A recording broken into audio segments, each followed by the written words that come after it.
아내를 만나서 결혼을 한 후에 그 당시에 가끔씩 부부 싸움을 했었습니다. 그런데 그 싸움은 오래가지 않았죠. 그런데 내 안에서 일어나는 싸움은 짧게 끝나는 것이 아닙니다. 오늘 말씀은 내가 나와 싸우는 것입니다.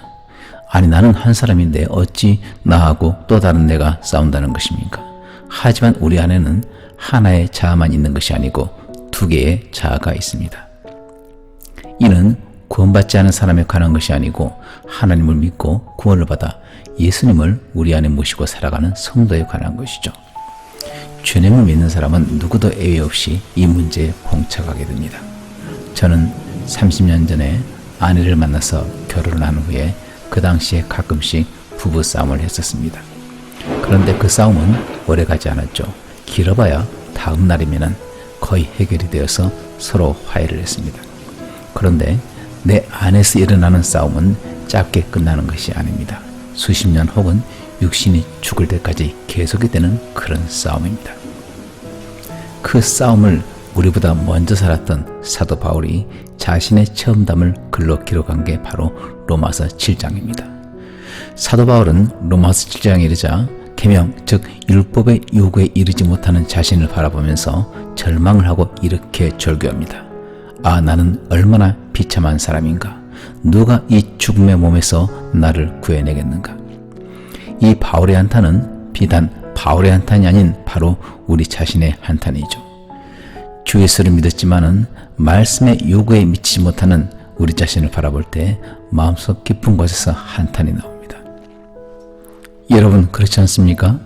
일주일을 살아가면서 주님으로 인해서 기뻐하고 즐거워하고 매일 소망 가득한 삶을 살았으면 좋겠는데 현실은 그렇지 않아서 자기 자신으로 인해서 실망을 하고 주일날 나와서 하나님께 용서를 빌고 살아가는 그런 삶을 살고 있지는 않습니까?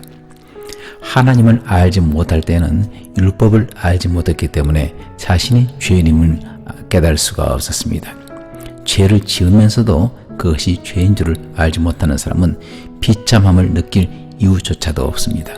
이것이 바로 예수님을 믿기 전의 사람이죠. 하지만 이런 사람이 예수님을 믿게 되었습니다.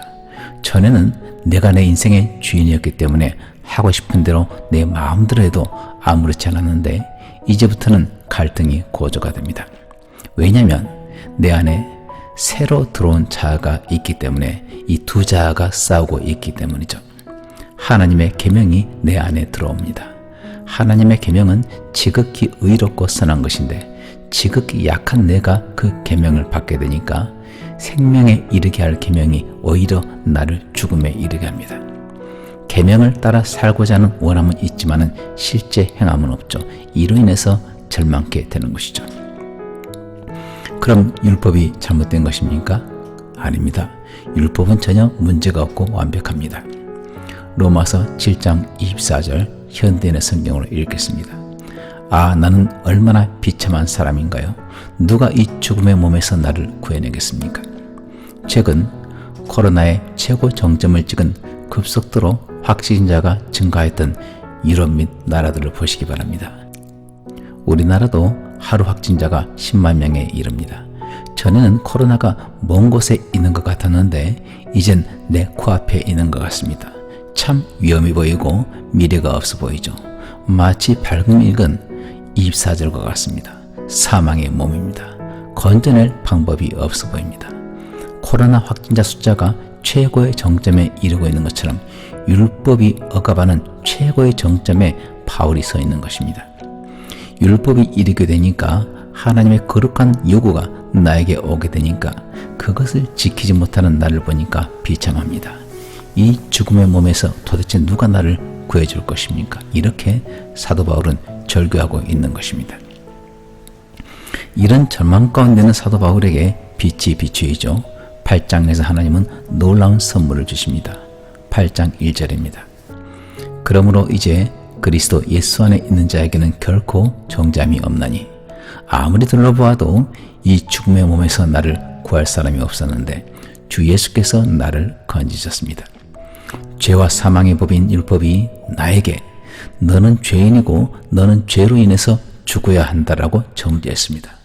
그 율법 앞에서 철저히 무너져서 사망 가운데 죽음의 몸에서 나를 구할 분을 찾고 있는데 이 죽음의 법에서 예수께서 나를 구해 주셨죠. 정죄함이라고 하니까 실감이 나지 않기 때문에 현대인의 성경 번역으로 읽어보겠습니다. 그러므로 이제 그리스도 예수님을 믿는 사람에게는 유죄 판결이 없습니다. 그리스도 예수 안에 있다는 것은 예수님을 믿는다는 뜻입니다. 여러분, 예수님을 믿으십니까? 이런 사람에게는 유죄 판결이 없습니다. 유죄 판결이 없다는 것은 바로 무죄라는 것이죠. 죄가 없다고 판사가 판결을 했다는 것입니다. 로마서 7장에서 죄로 인해 괴로워했던 바울에게 하나님께서는 바울아, 너는 죄가 없단다. 예수 그리스도를 네가 믿잖니? 내가 예수님을 믿기 때문에 이제는 죄가 없단다. 죄에서 해방되었단다. 이런 놀라운 소식을 전해주십니다. 2절 말씀입니다. 이는 그리스도 예수 안에 있는 생명의 성령의 법이 죄와 사망의 법에서 너를 해방하였습니다. 율법은 하나님의 완전하심을 나타내는 것이기 때문에 불완전하고 죄가 많은 인간은 그 율법에 이를 수가 없습니다. 이를 비유로 한다면 학교 입시를 예로 들 수가 있죠.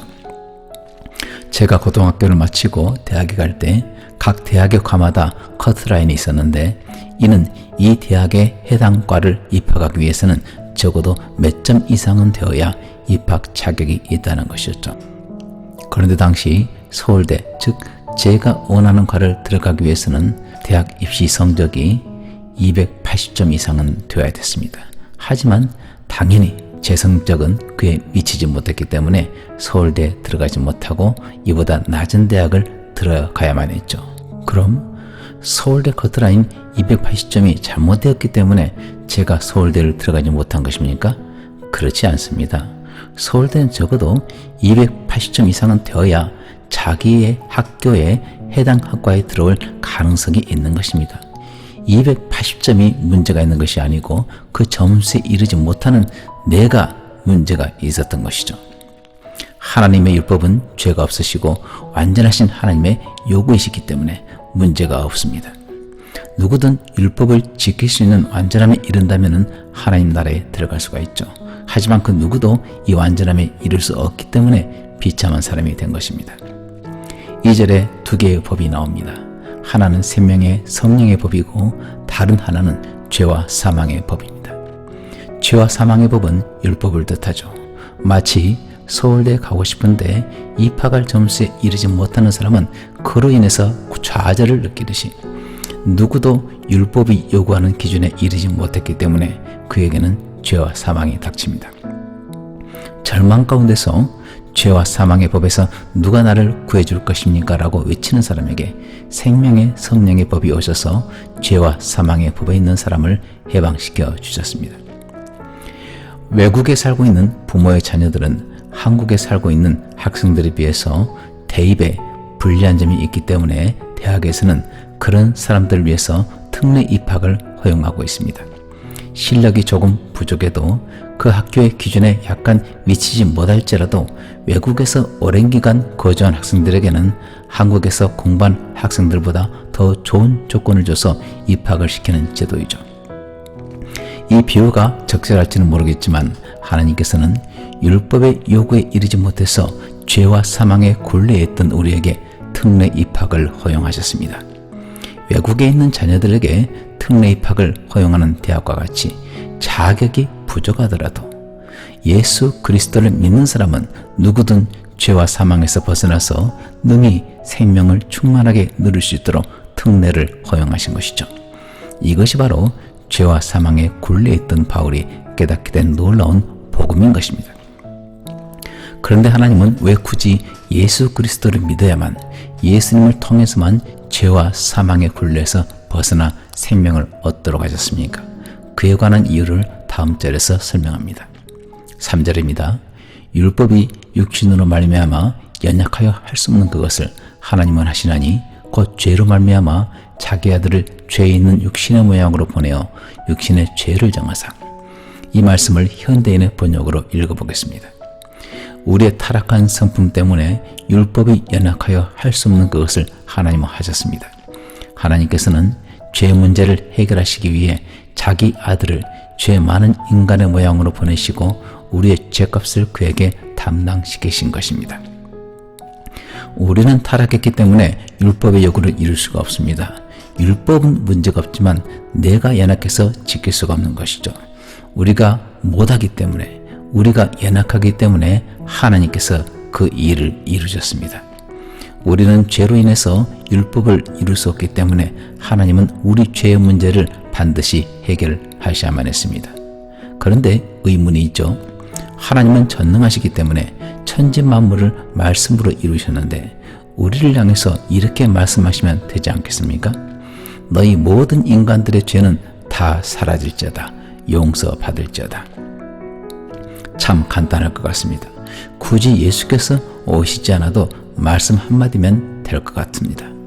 사랑이 풍성한 하나님이시기 때문에 이렇게 하시면 하나님의 이름이 높임 받으실 것 같습니다. 하지만 이것은 하나님의 한 면만 보는 것이죠. 하나님은 능력의 하나님이시고 사랑의 하나님이시지만 다른 한 면으로는 공의의 하나님이시고 심판하시는 하나님이십니다.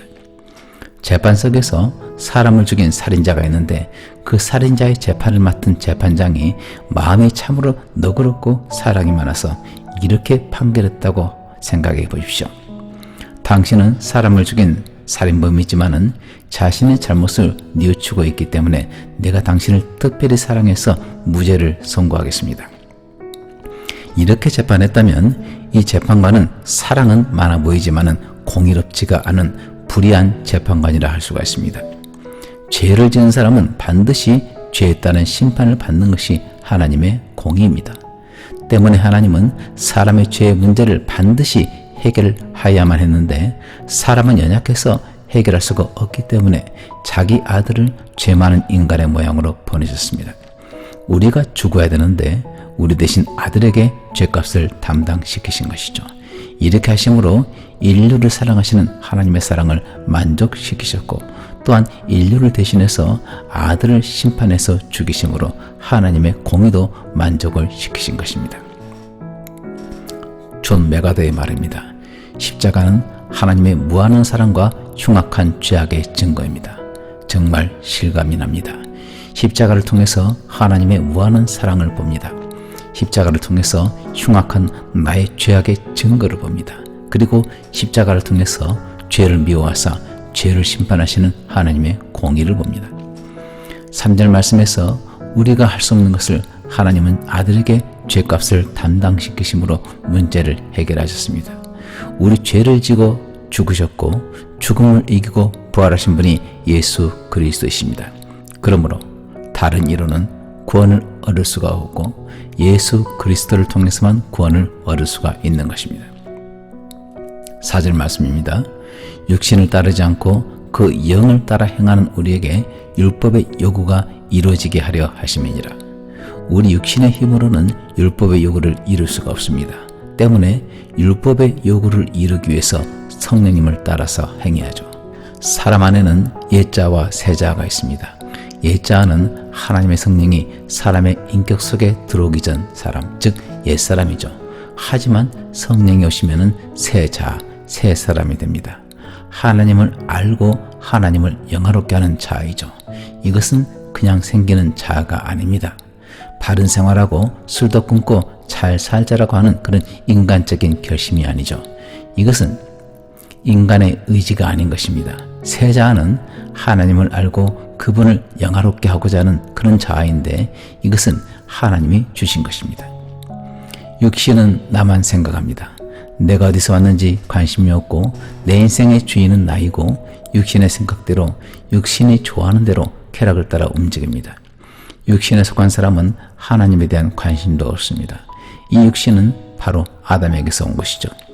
이런 인간에게 율법이 와서 우리 모습을 비추게 되니까 우리는 죄인이고 벗어날 방법이 없는 것이죠. 하지만 주님이 오셔서 새로운 자아가 왔습니다. 새 자아가 생길 때 세상을 바라보는 관점이 달라집니다. 물론 내 주변 환경이 변한 것은 없지만은 내 안에 새 자아가 들어옴으로 인해서 내가 변화되죠. 어제 보았던 해와 달과 별이 오늘은 달라 보입니다. 이 모든 것이 어쩌다 보니까 생겼을 것이라 생각했던 것에서 생각이 변해서 이제 알았다. 해와 달과 별을 하나님이 만드셨구나. 하나님이 정말 계시는구나 라고 고백하게 되는 것입니다. 이 모든 것들이 저절로 생긴 것이 아니고 하나님이 창조하신 온 세계임을 보게 되는 것이죠. 전에는 조그만 일에도 불평불만이 많았고 아무리 좋은 것을 입고 먹고 마셔도 만족할 수가 없었던 내가 천지를 지으시고 나를 만드시고 나로 하나님을 만날 수 있도록 하나님의 자녀가 되도록 인도하신 하나님께 감사가 가득한 그런 새로운 인간이 되는 것이죠. 이것이 바로 새 자아입니다. 조나단 에드워즈의 말입니다. 하나님을 즐거워하는 것이 우리 영혼이 만족할 수 있는 유일한 행복입니다. 저는 요즘에 재물이 많아서 고민 중인 여러 사람들을 보아옵니다. 희한하게도 재물이 많으면 더 행복하고 평안이 가득할 것 같은데 재물이 많으니까 많을수록 근심과 걱정이 더합니다. 그래서 저는 재물이 별로 없음에 대해서 감사가 있습니다. 재물을 늘릴 기회도 지킬 기회도 이제는 별로 없습니다. 하지만 제 주변에 돈이 많은 몇몇 사람들은 저보다 훨씬 더 돈 걱정을 많이 하고 어떤 이는 돈 걱정 때문에 밤잠까지 설치고 있습니다. 인간의 갈망을 채워줄 수 있는 것이 이 세상에는 없기 때문에 우리 영혼은 돈이나 성공으로 만족할 수가 없습니다. 우리 영혼은 하나님으로만 채워질 수가 있고 하나님이 우리의 즐거움의 원천이십니다. 두 개의 자아가 싸우고 있습니다. 새 자아가 오게 되면은 옛 자아가 사라지면 좋겠지만은 옛 자아도 여전히 남아있죠. 옛 자아는 항상 자기만 생각하고 만족이 없기 때문에 감사가 없습니다. 괜찮아 보이는데도 항상 부족하다고 하죠. 하지만 새 자아가 오면은 감사가 가득합니다. 최고의 신앙은 어떤 역경에도 감사하는 것입니다. 걱정하지 않고 하나님을 신뢰하는 것이죠. 5절 말씀입니다. 육신을 따르는 자는 육신의 일을, 영을 따르는 자는 영의 일을 생각하느니 육신의 생각은 사망이요 영의 생각은 생명과 평안이니라. 육신은 항상 육신의 일을 생각하지만 영을 따를 때 영의 일을 생각합니다. 그런데 이 둘을 따르는 결과는 확실하게 달라집니다. 육신을 따르면 어떻게 될까요? 사망입니다. 영을 따르면 어떻게 되나요? 생명과 평안이죠. 영을 따를 때 생명만 있는 것이 아니라 평안까지 있습니다. 하나님이 우리에게 주신 복음은 참으로 놀라운 복음입니다. 이 복음을 믿을 때 이 몸이 죽은 후에 우리 영혼은 영생을 누리게 될 것입니다. 이것도 놀라운데 거기 더해서 이 땅에 살아갈 때 하나님께서 평안을 주십니다. 육신을 따르지 않고 영을 따를 때 욕심을 따라서 행하지 않고 하나님 말씀을 따라 행하며 성령께서 원하시는 대로 행할 때 평안을 주신다고 약속하셨습니다. 세상 풍파는 믿는 이에게나 믿지 않는 이에게나 공평하게 붑니다. 집 밖에 있는 사람에게 폭풍우는 견딜 수가 없는 그런 시련이지만은 집 안에 있는 사람에게 폭풍우는 그저 약간 시끄러운 소음에 불과합니다. 우리가 그리스도를 믿을 때, 그리스도 안에 거할 때 하나님이 주시는 평안이 바로 이러한 평안입니다. 바람이 아무리 불어도 집 안에 있을 때, 그리스도 안에 거할 때 평안한 것이죠. 예수 생명 안에 있으면 평안을 누립니다. 하지만 육신을 좇으면 사망입니다. 영을 따를 때 생명이 있는 곳에 평안이 있습니다. 그러므로 우리는 선택을 해야 됩니다. 사망을 택할지 생명과 평안을 택할지는 우리의 몫이기 때문입니다. 11절입니다.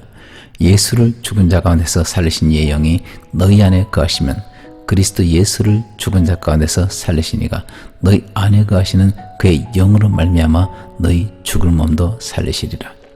우리 몸은 죽게 되겠죠.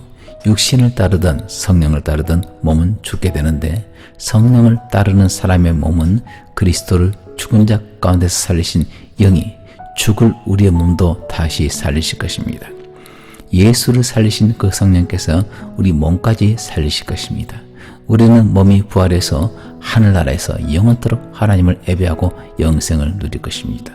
그러므로 우리는 옛자를 따르지 말고 성령을 따라야 합니다. 구원받았어도 육신, 즉 옛자는 여전히 남아있습니다. 그러므로 육신의 요구를 따르지 말고 성령님의 음성을 경청하기를 바랍니다. 성령께서 근심케 하는 죄를 짓지 말아야 됩니다. 성령께서 우리 안에 기뻐하시고 날로 충만히 거하시도록 내 마음의 자리를 성령께 내어드려야 됩니다. 그럴 때 내 욕심을 따라서 행하는 멸망을 향하는 옛 자아는 갈수록 작아질 것입니다. 그리고 생명과 평안을 주는 성령께서 인도하시는 새 자아는 갈수록 커져갈 것입니다.